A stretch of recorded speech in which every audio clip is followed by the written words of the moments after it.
एक कहानी एक छोटे से बंदर की जिसने पूरी दुनिया का दिल जीत लिया। और ये कहानी सिर्फ उसकी नहीं है, बल्कि बर्फ में रहने वाले उन शानदार स्नो मंकीज की भी है जिनके बारे में हम बहुत कम जानते हैं। ये सब शुरू हुआ एक हैशटैग से, हैशटैग हैंग इन देयर पंच। ये एक छोटे अकेले जापानी मकाक के लिए था जिसका नाम था पंच। और देखते ही देखते पूरी दुनिया उसके लिए दुआ करने लगी।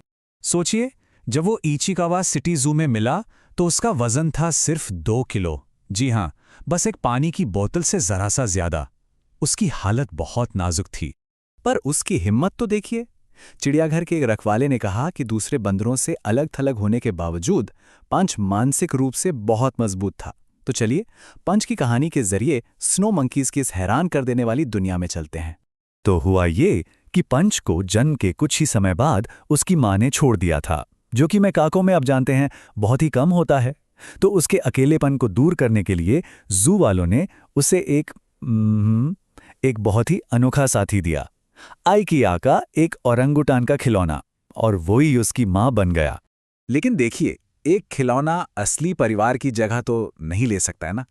और जब बात जापानी मैकाकों की आती है तो उनका परिवार, भाई वो कोई सीधी सीधी चीज नहीं है। वो तो एक बहुत ही पेचीदा सामाजिक सीढ़ी की तरह है। यहाँ सब कुछ माँ से चलता है, मतलब असली पावर माँ के पास होती है। मादा बंदर हमेशा अपने जन्म के ग्रुप के साथ ही रहती हैं, लेकिन नर जैसे ही बड़े होते हैं वो अपना ग्रुप छोड़कर चले जाते हैं। तो ये पूरा सिस्टम काम कैसे करता है? देखिए, एक मादा का जो रुतबा होता है वो उसे अपनी माँ से मिलता है। और मजे की बात तो ये है कि छोटी बहनें अक्सर बड़ी बहनों से ज्यादा ताकतवर होती हैं। अल्फा नर भले ही लीडर दिखता हो, पर असल में असली ताकत तो मादाओं के हाथ में ही होती है। लेकिन ऐसा नहीं है कि ये नियम पत्थर की लकीर है। कभी कभी कोई ने तोड़ भी देता है। साल 2021 में याकेई नाम की एक मादा ने कुछ ऐसा ही किया। वो 677 बंदरों के एक बड़े झुंड की लीडर बन गई, और ऐसा करके उसने वैज्ञानिकों को भी हैरान कर दिया। तो ये तो हुई समाज की बात, लेकिन अब जरा सोचिए उस माहौल के बारे में जहां ये बंदर रहते हैं। मतलब कड़ाके की ठंड, और ये ठंड इनके जीवन के हर पहलू पर असर डालती है। जरा इन नंबरों पर गौर कीजिए। सर्दियों में औसत तापमान -1.9 डिग्री और गर्मियों में सीधा 35.6 डिग्री सेल्सियस। मतलब इतनी ठंड में कोई और प्राइमेट, कोई और बंदर रह ही नहीं सकता। ये वाकई में कमाल है। तो सवाल ये है कि ये करते कैसे हैं?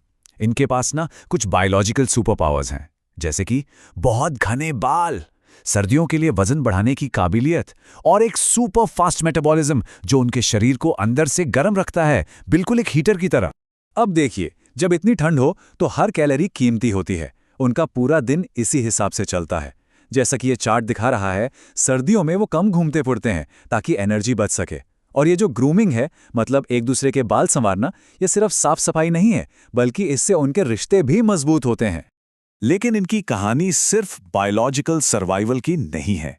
इनके पास एक सीक्रेट वेपन है, एक ऐसी चीज जो इन्हें और भी खास बनाती है, और वो है इनकी कल्चर, यानी एक दूसरे से सीखा हुआ व्यवहार। और इस कल्चर की कहानी बहुत दिलचस्प है।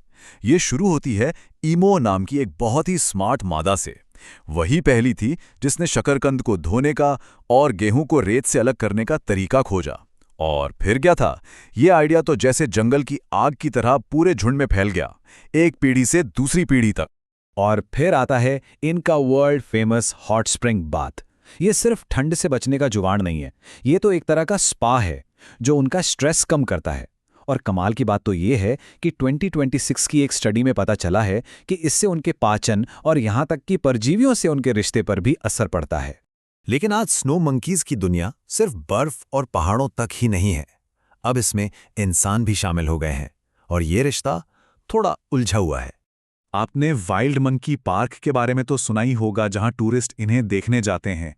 वहां बंदरों को रोज खाना दिया जाता है। पर यहीं एक बहुत बड़ा सवाल खड़ा होता है, क्या ये बंदर अब भी सच में जंगली हैं?